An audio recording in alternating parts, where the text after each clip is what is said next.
Important concept इसमें आएंगे, कई थ्योरीज आएगी। हमने फर्स्ट वीडियो में ये पढ़ा था कि कौन से एसिड होते हैं, कैसे होते हैं, बेस, सॉल्ट, इन सब की हमने प्रॉपर्टीज पढ़ी थी।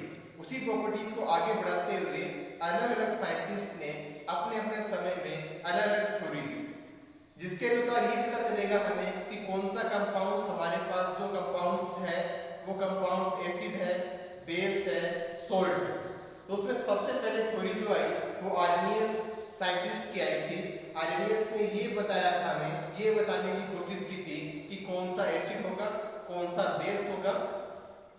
तो हम आर्नियस का कॉन्सेप्ट स्टार्ट कर रहे हैं, जो हमें ये बताएगा, कुछ हद तक ये बताएगा कि कौन सा एसिड है, कौन सा बेस है। आइए आर्नियस कॉन्सेप्ट पे आते हैं। आर्नियस ने दो बातें कही। पहले तो जैसे कोई भी हम कंपाउंड्स को, किसी भी कंपाउंड्स को ले रहे हैं तो हम उसे एक्वस सॉल्यूशन में रखेंगे। एक्वस सॉल्यूशन मींस होता है जलीय विलीन में रखेंगे। किसी भी कंपाउंड को जब एक्वस सॉल्यूशन में रखा जाएगा तो वो आयोनाइज्ड होता है, आयनों में टूट जाता है। तो उसी आधार पे आर्नियस ने अपना कॉन्सेप्ट दिया। आर्नियस ने अपने कॉन्सेप्ट में बताया कि जो कोई भी कंपाउंड्स है, उस कंपाउंड्स को जब आयोनाइज किया जाएगा, आयनों में तोड़ा जाएगा, तो वो दो भागों में टूटेगा। एक तो जब टूटेगा वो तो एक तो पॉजिटिव चार्ज वाला और एक नेगेटिव चार्ज वाला, दोनों अलग अलग हो जाएंगे। तो यहाँ पे इन्होंने ये बताया कि जो भी कोई कंपाउंड होगा वो H+ डोनेट करेगा। H+ तो टूटेगा, H+ त्यागेगा, उसे हम बोलेंगे एसिड्स। कोई भी कंपाउंड्स है उसको हमने आयोनाइज किया, उसको हमने दो भागों में तोड़ दिया, फिर देखेंगे उसमें से H+ अलग हुआ है तो उसे हम बोल देंगे एसिड्स। यदि H+ अलग नहीं होता है, OH- अलग होता है, OH- डोनेट करता है, OH- त्यागेगा, तब हम उसे बोल देंगे बेस। आर्नियस ने अपने कॉन्सेप्ट में इतना बताया कि कोई भी कंपाउंड हमारे पास है, उस कंपाउंड को जब हम तोड़ेंगे, H+ में यदि टूटेगा तो उसे बोलेंगे एसिड, OH- में टूटेगा तो उसे बोलेंगे बेस। H+ में कैसे टूटेगा, OH- में कैसे टूटेगा, ये हम उसके एग्जांपल्स के द्वारा समझेंगे। आप अभी तक इतना ही याद रखिए कि आर्नियस ने दो चीजें बताई थी। एक्वस सॉल्यूशन होगा, एक्वस सॉल्यूशन में आयोनाइज्ड होंगे, आयनों में टूटेंगे। H+ में यदि टूटे तो उसे एसिड्स बोलेंगे, अम्ल बोलेंगे, और यदि वो OH- में टूट गए तो उसे हम बेस से संबोधित करेंगे। अब हम कुछ एग्जांपल्स लेते हैं एसिड्स और बेस के, जिसके आधार पर आपको ये पता चलेगा कि कौन सा एसिड्स है और कौन सा बेस है। तो हम सब एग्जांपल्स ले रहे हैं एसिड के। ये एग्जांपल्स है acid. Examples of acid. Acids की डेफिनेशन आप देखिए कि आर्नियस ने क्या कहा था।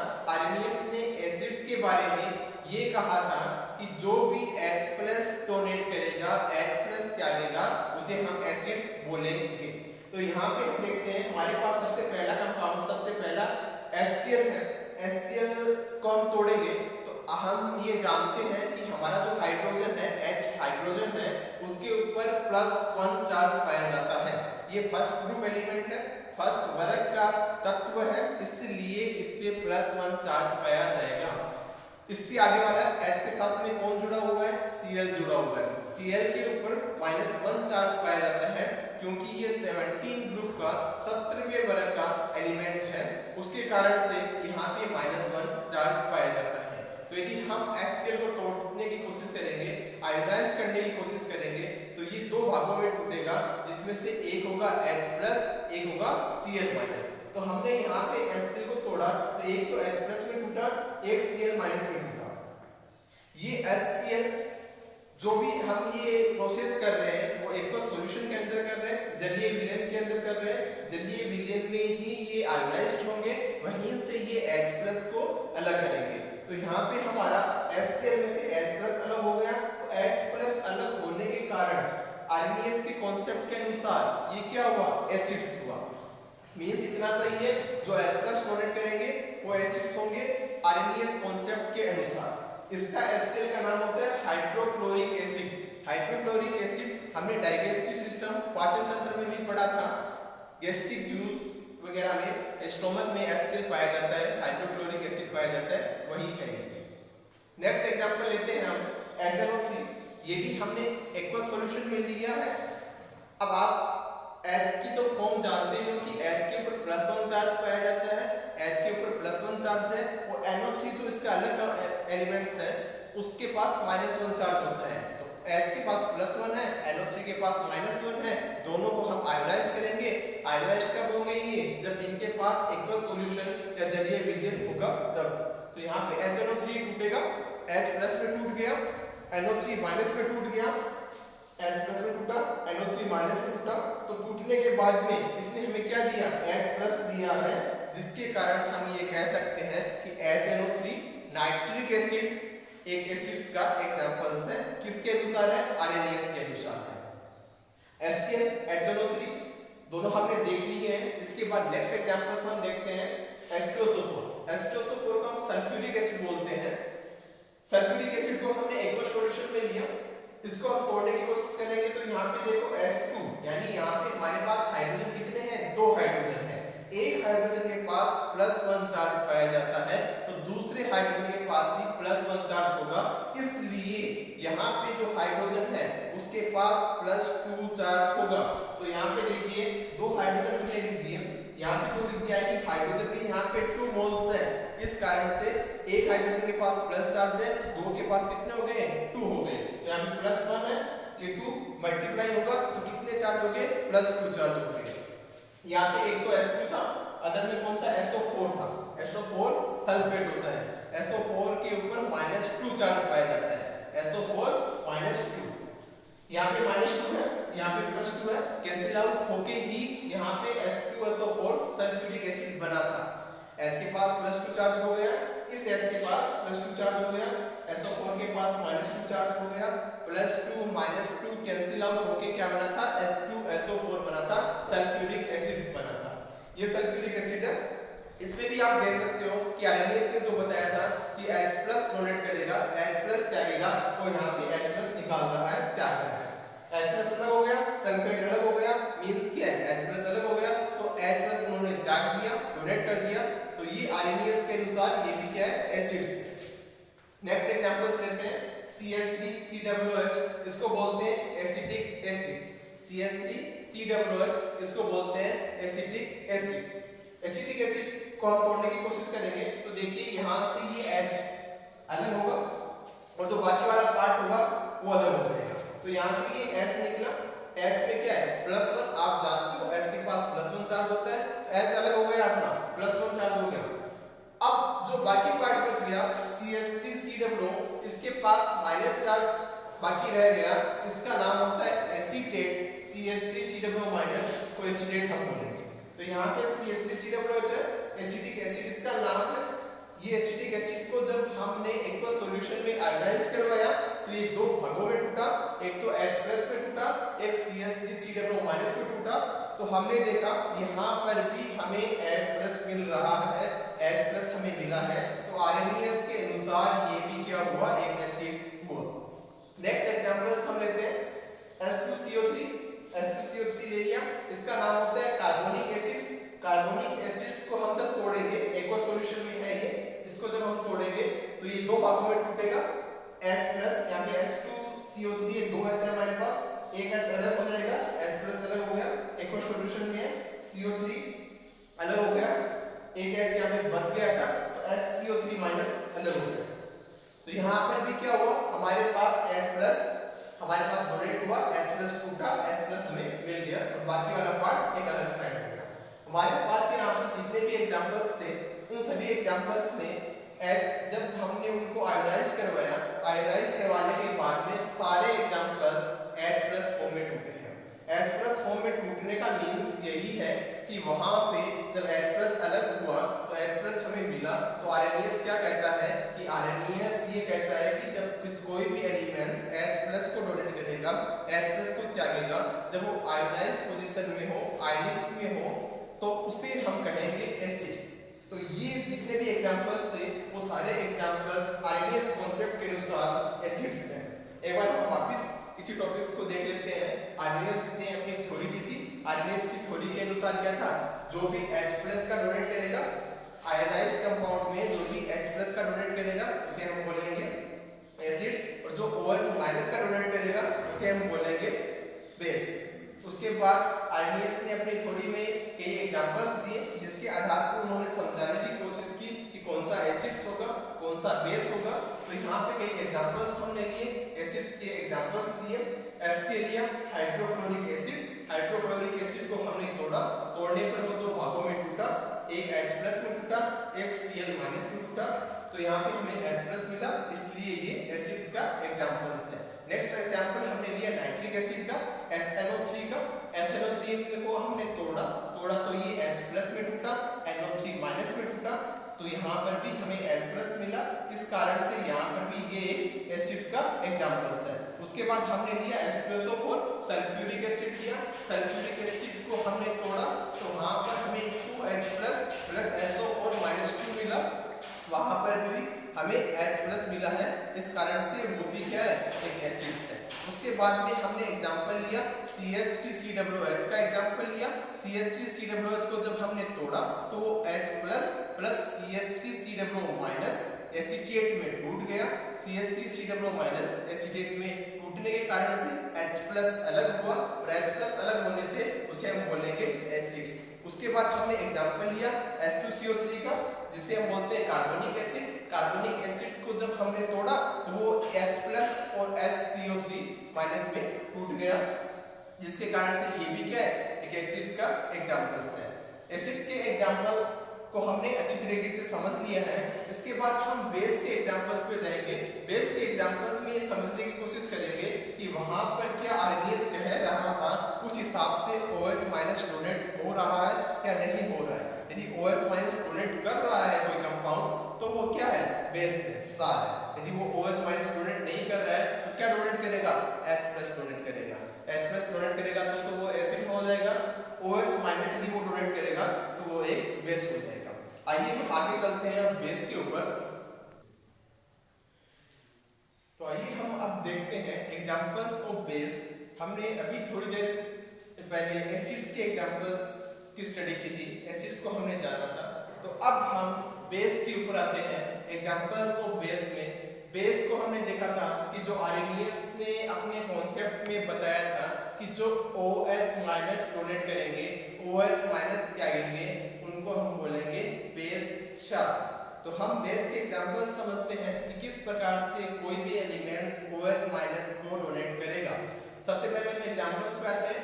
KOH हमने लिया, KOH एग्जांपल्स को हमने लिया था।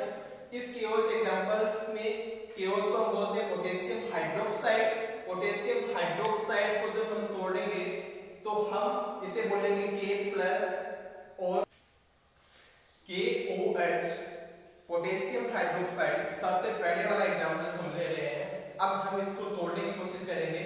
तो हम जानते हैं कि K+ भी फर्स्ट वर्ग का एलिमेंट है, फर्स्ट ग्रुप का एलिमेंट है। इस कारण से इस K पर, पोटेशियम पर भी +1 चार्ज होता है। ये +1 चार्ज जब टूटेगा और OH के पास भी -1 चार्ज होता है, तो यहाँ से KOH जब एक्वस सॉल्यूशन में है तो इसको आयोनाइज किया गया। आयोनाइज करने पर ये दो भागों में टूटा, K+ में और OH- में। जब ये K+ और OH- में टूटा तो हमें ये दिखाई दिया कि यहाँ पे जब ये आयोनाइज्ड हुए तो आयोनाइज्ड होने पर यहाँ पर हमें OH- मिला है। तो इस OH- के मिलने के कारण हम इसे बोलेंगे आर्गेनियस सॉल्यूशन। जो आर्गेनियस ने कॉन्सेप्ट बताया था उस कॉन्सेप्ट के अनुसार ये एक बेस है। नेक्स्ट एग्जांपल हम लेते हैं NaOH, सोडियम हाइड्रोक्साइड। NaOH को हम बोलते हैं सोडियम हाइड्रोक्साइड। सोडियम हाइड्रोक्साइड को जब हम तोड़ने की कोशिश करेंगे तो हमारे यहाँ पे जो Na है वो भी फर्स्ट वर्ग का एलिमेंट है, फर्स्ट ग्रुप का एलिमेंट है। तो यहाँ ये टूटेगा तो ये भी +1 में टूटेगा। OH- है, उसको तोड़ेंगे तो वो भी -1 में टूटेगा। तो यहाँ पे ये Na+ और OH- में टूट गया। NaOH को जब हमने तोड़ा, तोड़ने पे हमें Na+ और OH- मिला, जिसके कारण से ये प्रूफ हुआ कि आर्गेनियस ने अपने कॉन्सेप्ट में जो बताया था उसके अनुसार ये बेस है। नेक्स्ट एग्जांपल हम लेते हैं CaOH2। इसको बोलते हैं कैल्शियम हाइड्रोक्साइड। कैल्शियम हाइड्रोक्साइड भी एक्वस सॉल्यूशन में है और इसको आयोनाइज किया जाएगा। आयोनाइज करने पर ये भी दो भागों में टूटेगा, Ca+2 और +2 OH-। यहाँ पे देखिए OH2 है, कहने का मींस है हमारे पास OH कितने, 2 है। वह एक OH के पास कितना चार्ज होता है, -1 चार्ज होता है, तो दो OH के पास कितना चार्ज हो जाएगा, -2 चार्ज हो जाएगा। तो यहाँ पे देखिए OH के ऊपर माइनस चार्ज होता है, यहाँ पे 2 है, ये इससे मल्टीप्लाई होगा तो OH के पास कितने चार्ज हो गए, -2 चार्ज हो गए। कैल्शियम के पास +2 चार्ज होता है, तो यहाँ पे जो इसका +2 चार्ज है, इसका -2 चार्ज है, कैंसिल आउट होंगे और यहाँ पे क्या बन जाएगा, कैल्शियम हाइड्रोक्साइड।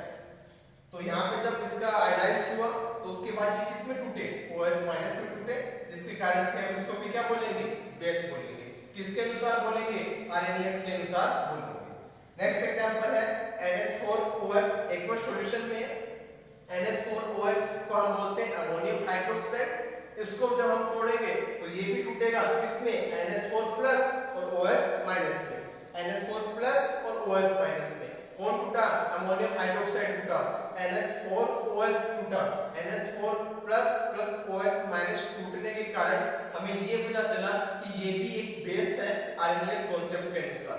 हमने जितने भी बेस के एग्जांपल्स दिए, KOH potassium hydroxide, NaOH sodium hydroxide, CaOH2 calcium hydroxide, NH4OH ammonium hydroxide, सभी को जब हमने आयोडाइज किया तो हमने ये देखा कि सभी टूट रहे हैं OH माइनस में, जिसके कारण से हम ये कह सकते हैं कि आरएनएस ने अपने जो कॉन्सेप्ट में बताया था कि OH माइनस देने पर, OH माइनस डोनेट करने पर हम उसे बेस बोलेंगे। तो हमने एसिड्स के एग्जांपल्स देखे, बेस के एग्जांपल्स देखे, उन सभी एग्जांपल से ये पता चल रहा है कि हम जब H+ का कोई H+ में मिलेगा तब हम उसे एसिड बोल सकते हैं और OH माइनस मिलेगा तो हम उसे बेस बोल सकते हैं। ये आरएनएस कॉन्सेप्ट के अनुसार है। कुछ और डिटेल्स भी है, जैसे हमने यहाँ पे अब एसिड्स है तो कई एसिड्स होते हैं स्ट्रॉन्ग एसिड, कई होते हैं वीक एसिड। स्ट्रॉन्ग मतलब प्रबल अम्ल, वीक मींस दुर्बल अम्ल। उसी प्रकार से स्ट्रॉन्ग बेस भी होते हैं, वीक बेस भी होते हैं। उनकी कई कैटेगरी है जिसको हमें समझना पड़ेगा कि कौन से स्ट्रॉन्ग एसिड्स हैं, कौन से वीक एसिड्स हैं।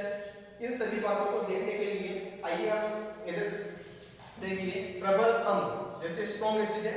अब हम कैसे पता करेंगे कि एसिड स्ट्रॉन्ग कौन सा है, स्ट्रॉन्ग बेस कौन सा है। तो देखिए जब भी हम किसी भी सॉल्यूशन को लेंगे उस सॉल्यूशन एक सॉल्यूशन होना चाहिए, जलीय विलयन होना चाहिए। जलीय विलयन में वो आसानी से आयोडाइज्ड हो जाए, मतलब कि मान लीजिए हमने HCl लिया है, HCl आसानी से आयोडाइज्ड हो जाए, आयनों में टूट जाए, आयनों में विभक्त हो जाए। जैसे हम जब HCl को तोड़ेंगे तो ये दो भागों में टूटेगा, H+ में और Cl- में। तो ये आसानी से हो जाए, जितनी जल्दी आसानी से होंगे उसको हम बोलेंगे स्ट्रॉन्ग एसिड। और मान लीजिए कोई एलिमेंट है, कोई कंपाउंड्स है, वो आसानी से टूटे नहीं, आसानी से नहीं टूटेगा तो सही, लेकिन आसानी से नहीं टूटेगा, तब हम उसे बोल देंगे वीक यानी दुर्बल एसिड, दुर्बल बेस। इतना सा मींस है कि जब भी हम किसी भी सॉल्यूशन को आयोडाइज करेंगे तो वो आसानी से आयोडाइज हो जाए, जल्दी से आयोडाइज हो जाए, जल्दी से आयनों में टूट जाए, पॉजिटिव और नेगेटिव आयनों में टूट जाए, तब हम उसे बोलेंगे स्ट्रॉन्ग। और जब वो जल्दी से आसानी से नहीं टूटे, कुछ टाइम बाद टूटे, तो आयनों में टूटे, तो हम उसे बोलेंगे बेस। स्ट्रॉन्ग एसिड्स में 3 एसिड्स हैं, HCl, H2SO4, HNO3, hydrochloric acid, sulphuric acid और नाइट्रिक एसिड। ये तीनों जल्दी से आयोडाइज्ड हो जाते हैं, प्लस माइनस में टूट जाते हैं। इस कारण से ये स्ट्रॉन्ग एसिड्स के एग्जांपल्स हैं। वीक एसिड CH3COOH, H2CO3, ये आसानी से आयोडाइज नहीं होते हैं, काफी टाइम बाद आयोडाइज्ड होते हैं, जिसके कारण से इनको बोला गया वीक एसिड। अब ये एसिड कैसे, देखिए HCl को जब हमने तोड़ा था तो ये H+ और Cl- में टूटा था, H+ हमें डोनेट किया है, इस कारण से ये एसिड्स है। ये 2H+ में टूटा था, इस कारण से ये एसिड्स है। ये H+ में टूटा था, इस कारण से एसिड्स है। ये H+ में टूटा था, CH3COO- प्लस H+ में टूटा था, इस कारण से ये एसिड्स है। ये H+ HCO3- में टूटा था, उस कारण से ये एसिड्स है। तो ये सारे एसिड्स हैं। स्ट्रॉन्ग एसिड कौन से, वीक एसिड कौन से, वो आप ध्यान रखिएगा।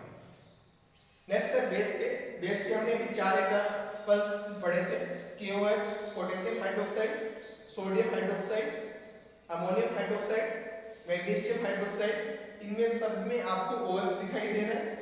कहने का मींस है जब ये आयोडाइज्ड होंगे, पॉजिटिव नेगेटिव में टूटेंगे, ये किस में टूटेंगे, पॉजिटिव नेगेटिव में टूटने पर ये OH- डोनेट करेंगे, के पास क्या है, OH माइनस है, इस कारण से ये क्या है, बेस है, सार। अब जो आसानी से आयोनाइज्ड होंगे, आसानी से पॉजिटिव नेगेटिव में टूट जाएंगे, तो उसके आधार पर ये स्ट्रॉन्ग और वीक होंगे। स्ट्रॉन्ग बेस में कौन आएंगे, KOH और NaOH, सोडियम हाइड्रोक्साइड और पोटेशियम हाइड्रोक्साइड आएंगे। ये दोनों आसानी से आयोनाइज्ड हो जाते हैं, इस कारण से ये दोनों किस में है, स्ट्रॉन्ग बेस में है। नीचे वाले NH4OH, MgOH2 ये दोनों आसानी से आयोनाइज्ड नहीं होते हैं, इस कारण से इनको वीक बेस में रखा गया है। Strong acid hydrochloric acid, sulphuric acid, nitric acid को बोलेंगे। वीक एसिड एसिटिक एसिड को बोलेंगे, कार्बोनिक एसिड को बोलेंगे। स्ट्रॉन्ग बेस पोटेशियम हाइड्रोक्साइड को, सोडियम हाइड्रोक्साइड को बोलेंगे, और वीक बेस अमोनियम हाइड्रोक्साइड को और मैग्नीशियम हाइड्रोक्साइड को बोलेंगे। ये पूरा जो कॉन्सेप्ट था वो आर्गेनिक कॉन्सेप्ट था। उसके अनुसार H+ जो डोनेट करेंगे वो एसिड्स होंगे, OH- जो डोनेट करेंगे वो बेस होंगे। इसी पद्धति पे हमने कुछ एग्जांपल्स को पढ़ा है और हमने जाना है कौन से एसिड्स होंगे, कौन से बेस होंगे, और हमने स्ट्रॉन्ग एसिड स्ट्रॉन्ग बेस के बारे में, वीक एसिड वीक बेस के बारे में जाना है। इसके आगे हम और थ्योरीज भी पढ़ेंगे जो ये बताएगी कि किस प्रकार से कौन सा और एसिड्स है, कौन से बेस हैं। तो इस थ्योरी में जो मेनली प्रॉब्लम ये रही कि यहाँ पे इन्होंने केवल इतना ही बताया कि H+ और OH- डोनेट करने पर ही हमें पता चलेगा कि कौन सा एसिड्स है, कौन सा बेस है, लेकिन हमें ये नहीं बताया कि जिनके पास H+ और OH- नहीं होंगे उनका क्या होगा। तो इस थ्योरी की मेन प्रॉब्लम, मेन कमी यही रही कि इन्होंने H+ और OH- विहीन जिनके पास नहीं है ये दोनों, तो उनको हम कैसे पता करेंगे कि ये एसिड्स है, ये बेस है। तो उस आधार पर इस थ्योरी में ये मेन प्रॉब्लम रही, मेन कमी रही, जिसके कारण दूसरी नई थ्योरियों को आना पड़ा। इसकी मेन कमी यही थी कि ये नहीं बता पाएगी कि H+ और OH- को यदि किसी के पास नहीं हो तो हम उनको कैसे अलग भागों में बांटेंगे कि कौन सा अम्ल है, कौन सा क्षार है। वो हम आगे वाली थ्योरीज में पढ़ने की कोशिश करेंगे। उनसे हमें ये पता चलेगा कि जिनके पास H+ और OH- नहीं है उनको भी हम ऐसे पता करेंगे कि कौन सा एसिड्स है, कौन सा बेस है। तो इसी के साथ आर्गेनिक थ्योरी का कांसेप्ट खत्म होता है। आप इसको अपनी कॉपी में उतार लेना। थैंक्स।